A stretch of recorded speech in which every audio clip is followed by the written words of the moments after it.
नमस्कार सर, मैं आनंद। स्वागत है आपका फाइनेंशियल फ्रीडम पाने के सफ़र पर। दोस्तों, आर्थिक आज़ादी सबके जीवन में आना चाहिए और इसके लिए मैं सबसे कहता हूं कि म्यूचुअल फंड में अपनी एसआईपी करें और इन्वेस्टमेंट जारी रखें। अभी मार्केट में लगातार गिरावट देख रहे थे हम सबके पोर्टफोलियो रेड में आ गए थे। सब डरकर मार्केट छोड़कर भाग रहे थे, पर अभी लगातार मार्केट लगभग 60% रिकवर कर चुका है। मेन इंडेक्स की बात कर रहा हूँ।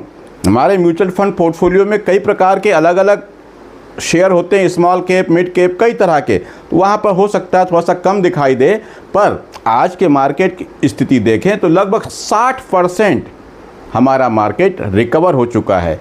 चलिए आइए देखते हैं मार्केट के क्या हाल है, उसके तरफ एक नज़र दौड़ा लेते हैं। तो आज आप देखेंगे मार्केट में हर तरफ हरियाली देखने को मिल रही थी। आप यहाँ पर देखिए, निफ्टी बैंक 1377 पॉइंट प्लस पे बंद हुआ, लगभग 3% की गिरावट, बढ़त के साथ, 3% बढ़त के साथ। वहीं निफ्टी मिड कैप 100, इसको भी देखिए 1472, ये भी लगभग 3% की बढ़त के साथ। निफ्टी 50 को आप देखें, रिकॉर्ड तोड़ दिया। जब ये बंद हुआ तो 500 पॉइंट की बढ़त के साथ बंद हुआ, जबकि इससे ऊपर भी ये गया था। सेंसेक्स को देखिए, 1577 पॉइंट की बढ़त के साथ बंद हुआ। स्मॉल कैप 452 पॉइंट की बढ़त के साथ। वहीं निफ्टी स्मॉल कैप 100 483 पॉइंट की बढ़त के साथ। और मिड कैप में भी काफ़ी अच्छी रैली देखने को मिली, हरियाली देखने को मिली। 1215 पॉइंट की बढ़त, 3%, लगभग 3% अधिकतर मार्केट में आपको बढ़त देखने को मिलेगी। यहाँ पर निफ्टी स्मॉल कैप 400 525, 3% की बढ़त। यहाँ पर भी, यहाँ पे कम है एफएमसीजी में, लेकिन BSE 100 यहाँ पर भी लगभग 2.5% की बढ़त। आप देख सकते हैं मार्केट में हर तरफ सिर्फ हरियाली ही थी। निफ्टी मेटल, इस पर भी देखिए 3% की ज़्यादा की बढ़त। इस तरह मार्केट में लगातार हरियाली बनी रही। अब हम मार्केट के निफ्टी 50 के चार्ट को देख लें एक बार। ये निफ्टी 50 का चार्ट आपके सामने लगा हुआ है। आप यहाँ पर देखेंगे, इस गिरावट के बाद, ये यहाँ से गिरावट के बाद मार्केट ने ये चलना शुरू किया और लगातार ये यहाँ पर आज है, यहाँ पर ये कैंडल बनी है। ये कैंडल भी बताती है इसके नीचे की विक बड़ी है, इसका मतलब बाइंग यहाँ पर अच्छी हुई है। इसलिए संभवतः कल का मार्केट भी और अच्छा खुले और गैप अप ओपनिंग होने की संभावना अभी भी दिखाई देती है, क्योंकि इस कैंडल की विग बड़ी है, ये देख सकते हैं आप। पर मैं ये देखिए, यहाँ पर कुछ गैप भी छूटे हुए हैं। इस कैंडल के बीच में ये गैप है, ये गैप है, ये कई जगह पर गैप छोड़ करके आगे बढ़ा है। और इंडेक्स के मामले में अक्सर ये कहा जाता है कि ये अपना गैप फिल करने के लिए वापस आता है। कब आएगा कि नहीं आएगा, ये मैं कुछ नहीं कह सकता, लेकिन जो संभावना मुझे दिख रही है उस पर मैं बात करता हूँ। मार्केट में हरियाली देखने के बाद अब सबको लग रहा है कि मैं भी कहीं चूक तो नहीं गया, मैं भी इन्वेस्ट और कर लेता। मार्केट हुआ रॉकेट, अब सबकी इच्छा हो रही है कि मैं भी रॉकेट में लटक जाऊं। जी हाँ, जब मार्केट गिर रहा था तो मैं सबसे कह रहा था, अपने हर वीडियो में कह रहा था कि पैसे लगाना बंद मत कीजिए, इन्वेस्टमेंट को बंद मत कीजिए, एसआईपी को बंद मत करिए। मैंने हर वीडियो में के कहा, लेकिन उस पर भी कमेंट आते थे कि सर आप तो कुछ भी बताते हैं, मार्केट के हाल देखो, कहाँ गिर गया, क्या हो गया। अरे भैया, लंबे समय में मार्केट में पैसा जरूर बनता है, इस बात को आप ध्यान रखें। हाँ, पर यह है कि मैं एक कंजर्वेटिव इन्वेस्टर हूँ। मैं अपने पैसे को सही ढंग से थोड़ा थोड़ा करके ही इन्वेस्ट करना चाहता हूँ। जो लोग मार्केट से भाग गए, अब वो बाहर से देख करके लालायित हो रहे हैं। अब उनको भी लग रहा है कि मैं भी मार्केट में लटक जाता हूँ इस रॉकेट के पीछे, और मार्केट उनको लटकाएगा। कैसे लटकाएगा भाई? जो चीज़ 20 रुपये 30 रुपये कम में मिल रही थी तब तो हमने नहीं खरीदा, और अब वही चीज़ महंगी हो गई तो हम खरीदने के लिए जाएंगे। अक्सर देखिएगा मार्केट में यही होता है। अरे मार्केट में सेंटिमेंट बड़ा असर करता है। इस वक्त में लोगों के दिमाग में यही बात थी कि मार्केट और गिरेगा, जीरो हो जाएगा, सब खत्म हो जाएगा। इस डर के मारे सारे लोग मार्केट से अपना पैसा निकाल कर भाग रहे थे। लेकिन मैं अपने व्यूवर्स को हमेशा से कहता आया हूँ कि मार्केट में कुछ भी हो, गिरे चढ़े कहीं भी हो, हमको अपने पैसे को, इन्वेस्टमेंट को रोकना नहीं है। हाँ, अगर पैसा कम है तो कम पैसा लगाएं, लेकिन इन्वेस्टमेंट रहना चाहिए, उससे डरना नहीं चाहिए। तो अब वो लोग आएंगे जो सस्ते में माल नहीं खरीदे बल्कि घाटे में बेच कर गए, वो फिर आएंगे और ये मार्केट जो रॉकेट बना है इसमें लटकेंगे। पर जो लोग इन्वेस्टेड रहे वो रॉकेट की इस ऊपर पे खड़े हुए हैं, ये देखिए यहाँ पर खड़े हैं रॉकेट पर, लेकिन जो यहाँ से निकल गए थे अब वो यहाँ पे लटकेंगे। रॉकेट सबको ले जाएगा, मार्केट का ये रॉकेट सबको चांद के पार ले जाएगा। सब गाना गाएंगे, चलो दिलदार चलो चांद के पार चलो। जाना है भाई, मार्केट को जाना है, आप भी गाइए। चलिए देखते हैं।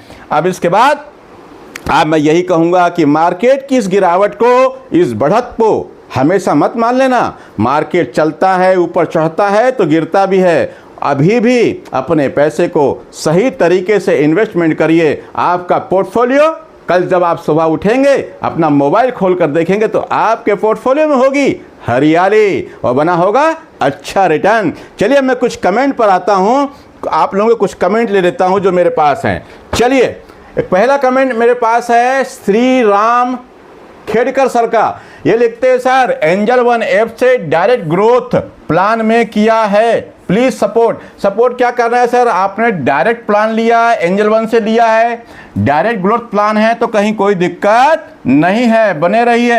अच्छा, आगे और लिखते हैं, sir Aditya Birla sun life lumpsum 50,000, Motilal Oswal mid cap में भी 50,000, Parag Parikh flexi cap SIP 1,000 और स्मॉल कैप के बाद 600 रुपये के SIP, Franklin PSU, SBI PSU, Contra fund. ठीक है सर, सारे फंड आपके अच्छे हैं, कहीं कोई दिक्कत नहीं है।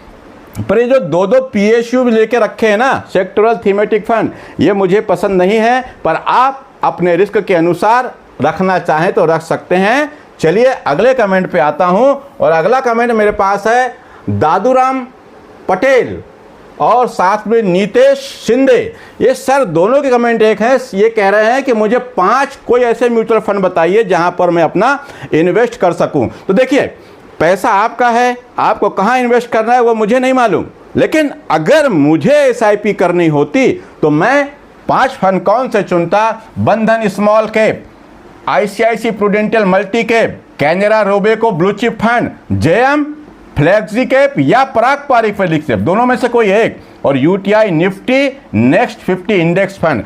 इस फंड में, ये 5 फंड में अपने अमाउंट को बराबर करके लगा देता लंबे समय के लिए, 10 साल 15 साल के लिए। मुझे ये अच्छे लगते, पर आपका पैसा है, आप अपने हिसाब से इन्वेस्ट करें। मैं जो भी फंड बताता हूं वो सिर्फ मेरे विचार होते हैं, आप खुद रिसर्च करें और इन्वेस्ट करें।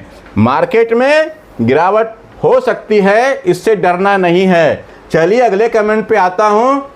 शुभम कुमार सर लिखते हैं, सर मैंने क्या है 25,000 की SIP शुरू की, 15 साल बाद 1 करोड़ बन गया, रिडीम कर लिया, तो बैंक को टैक्स देना पड़ेगा क्या? देना पड़ेगा सर, इतना सारा पैसा कमाएंगे तो टैक्स तो देना पड़ेगा। टैक्स तो भैया सरकार छोड़ने वाली नहीं है, और टैक्स बैंक को नहीं देना पड़ता, इनकम टैक्स डिपार्टमेंट को देना पड़ता है।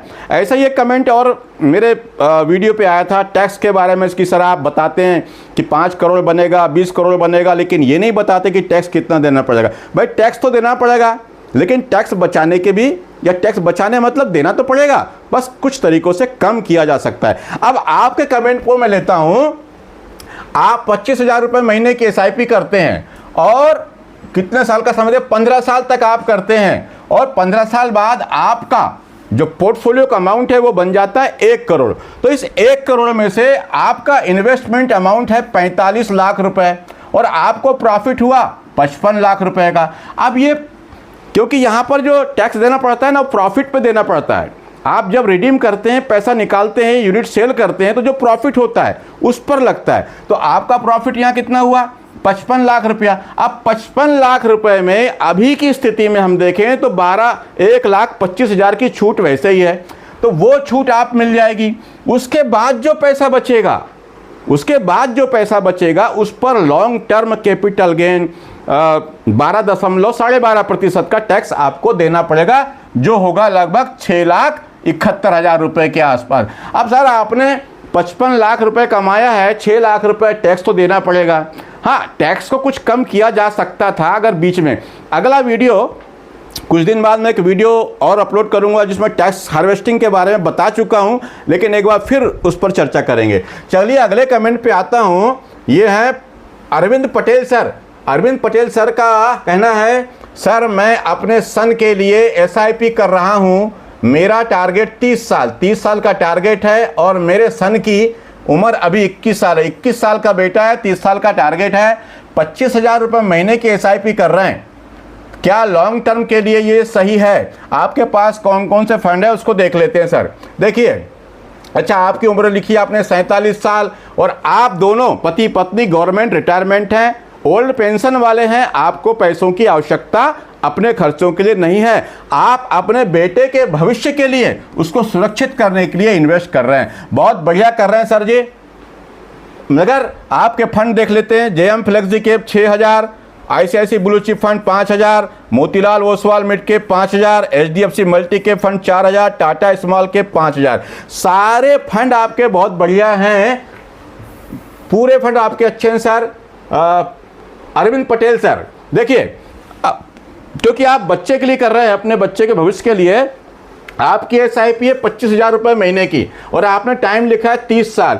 अगर 25,000 रुपये महीने की SIP लगातार 30 साल तक चलती है तो आपका इन्वेस्टमेंट अमाउंट होगा 90 लाख रुपया। और 90 लाख रुपए पर मैं बहुत ही ज़्यादा कंजर्वेटिव होकर अगर मानूं कि आपके पोर्टफोलियो ने 12% का रिटर्न दिया, जबकि मार्केट में 15%, 16, 18% का भी रिटर्न मिला है, लेकिन मैं सिर्फ 12% से कैलकुलेट करके देखूं तो 30 साल बाद आपके पोर्टफोलियो की वैल्यू यानी आपके बेटे के भविष्य की जो वैल्यू बन जाएगी यहां पर 7,70,24,330 रुपए की हो सकती है। लेकिन ध्यान रहे, मार्केट में रिटर्न की कोई गारंटी नहीं है। चलिए अगले कमेंट पे आते हैं। अनिल रातुरी सर का, सर मुझे आपकी वीडियो से आज विशेष जानकारी मिली। हालांकि मैं काफ़ी समय से म्यूचुअल फंड में इन्वेस्ट करता था। ग्रोथ प्लान के लिए मैं बोलता था। रेगुलर ग्रोथ प्लान क्या होता है जिसकी मुझे कोई गहरी जानकारी नहीं थी। मेरा ब्रोकर रेगुलर ग्रोथ ऑप्शन डालता था। मेरे किसी भी फंड में डायरेक्ट ग्रोथ लिखा हुआ नहीं है। बिल्कुल सर, यही होगा। आपका रिश्तेदार चाहे बैंक वाला जो ब्रोकर है ना, वो अपने फायदे की ही चीज़ आपको थमाएंगे, चिपकाएंगे। पर मैंने आपको पिछले वीडियो में बता चुका कि अगर आप डायरेक्ट ग्रोथ प्लान लेते हैं या रेगुलर लेते हैं तो जो एक्सपेंस रेशियो होता है ना सर, वो 3 गुना 4 गुना तक ज़्यादा होता है और उसका असर शुरुआत में पता नहीं चलता, लेकिन लंबे समय में आप कैलकुलेट करेंगे तो आपको लाखों और करोड़ों का नुकसान होता है। तो मैं अभी भी कहूंगा कि अगर हो सके तो आप रेगुलर प्लान से हटके डायरेक्ट ग्रोथ प्लान में जा सकते हैं। चलिए अगले कमेंट पे आता हूं। दारा भाई कुछ लिखा है भाई, नाम पढ़ते नहीं बन रहा है।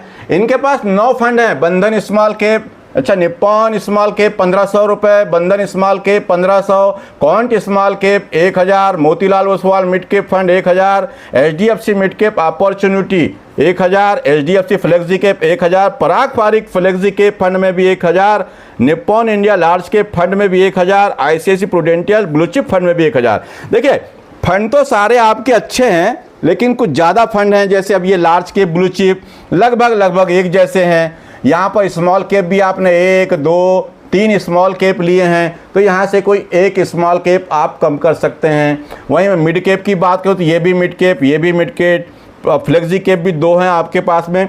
अगर आप इस फंड में भी करते हैं तो कहीं कोई दिक्कत नहीं, अच्छा पोर्टफोलियो है आपका, मगर थोड़ा सा 1-2 फंड कम कर देंगे तो अच्छा रहेगा। अच्छा आगे आप और लिखते हैं क्वांट और फ्लेक्सी कैप, कौन से फंड लूँ? फ्लेक्सी कैप में देखिए, क्योंकि आपने लिखा है एग्जिट लोड ज़्यादा है, किसका? पराग पारिक का। देखिए सर, पराग पारिक भी एक अच्छा फंड है। यहाँ पर गिरते मार्केट में भी ज़्यादा गिरने की संभावना नहीं रहती और ये भारत के बाहर की कंपनियों में भी अपना इन्वेस्ट करते हैं। एक अच्छा फंड है, लंबे समय से बना हुआ है, अच्छा रिटर्न दिया है।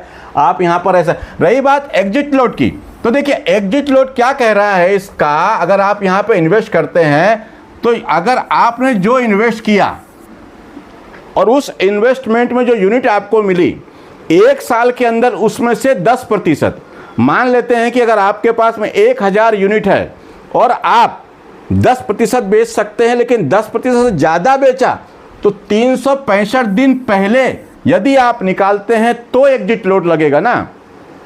365 दिन के अंदर में निकालते हैं तो लगेगा, तो 365 दिन में निकालना क्यों है? कहीं कोई दिक्कत नहीं है, बने रहें, बाकी आप अपने हिसाब से देख लीजिए, कोई दिक्कत। तो दोस्तों मैं इतना ही कहना चाहूँगा कि मार्केट में ये बढ़त देखने मिल रही है, इसमें भी कहीं आप इस डर से कि मुझे अवसर मिलेगा या नहीं मिलेगा पैसे लगाने का, और ढेर सारा पैसा एक साथ मार्केट में ना डालें।